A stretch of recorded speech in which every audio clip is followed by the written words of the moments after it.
सुंदरपुर नाम का एक छोटा सा गांव था। उस गांव में लगभग 20 से 30 घर थे। वह गांव बहुत सुंदर था। सभी के पास खेत खलिहान और जानवर थे जो उनके जीवन यापन करने का प्रमुख साधन थे।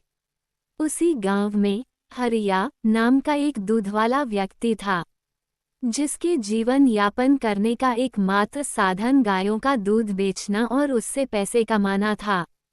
हरिया के पास छोटी बड़ी कुल मिलाकर 10 गायें थी, जिसको वह प्रतिदिन जंगल के पास खुले खेतों में चराने ले जाता था। उसी जंगल के पास एक बहुत पुरानी गुफा थी, जिसे गांव वाले आदमखोर की गुफा के नाम से जानते थे।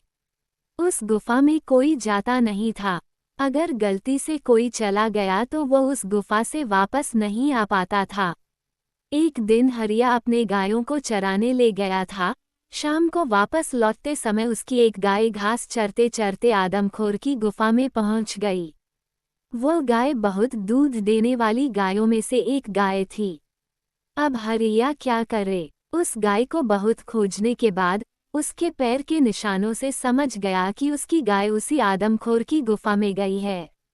हरिया और सभी गायों को लेकर घर चला गया और घर जाकर मायूस होकर बैठ गया। उधर हरिया की गाय जब घास चरते चरते गुफा में पहुंची, तभी गुफा के अंदर से एक आदमखोर राक्षस निकला और गाय को देखकर बोला, आ जाओ, कई दिनों से मैं भूखा बैठा हूँ।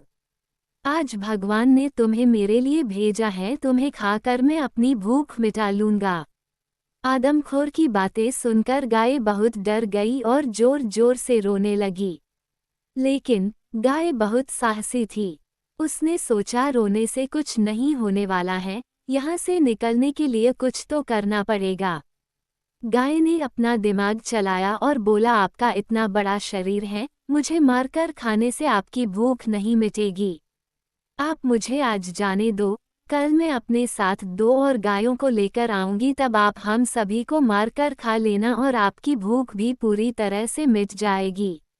लेकिन आदमखोर बहुत चालाक था। उसने बोला, मैं अपने सामने आए हुए शिकार को कैसे जाने दूं?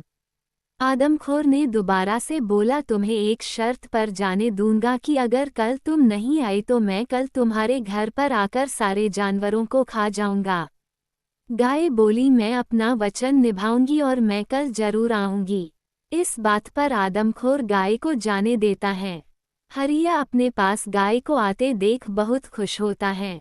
लेकिन गाय ने सोचा कि अगर हरिया को उस आदमखोर की सारी बातें बताएगी तो कल हरिया उसे आदमखोर के पास नहीं जाने देगा। पूरी रात गाय को नींद नहीं आई। वह यही सोचती रही कि आदमखोर को अपना दिया हुआ वादा कैसे पूरा करूं।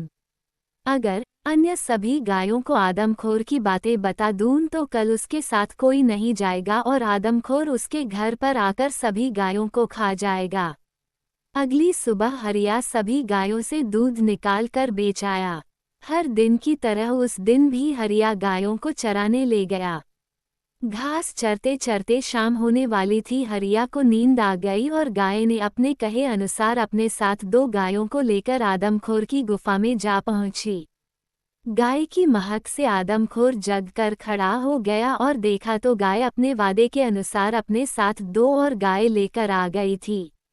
उसकी ईमानदारी को देख आदमखोर ने बोला, मैं तुम्हारी परीक्षा ले रहा था, तुम अपने किए वादे के अनुसार आई हो। आदमखोर ने तुरंत अपना रूप भगवान श्री कृष्ण जी के रूप में बदल लिया और बोला, आपकी इस ईमानदारी से मैं बहुत प्रसन्न हुआ हूँ। मैं वचन देता हूँ कि आज से आपको इस दुनिया में गौ माता के नाम से जाना जाएगा। तब से लोग गाय को गौ माता के नाम से पुकारने लगे। इस कहानी से हमें ये सीख मिलती है कि हमें किसी से किए हुए वादे पर खरा उतरना चाहिए। हमें किसी भी परिस्थिति में घबराना नहीं चाहिए। हमें अपनी बुद्धि और विवेक से काम लेना चाहिए।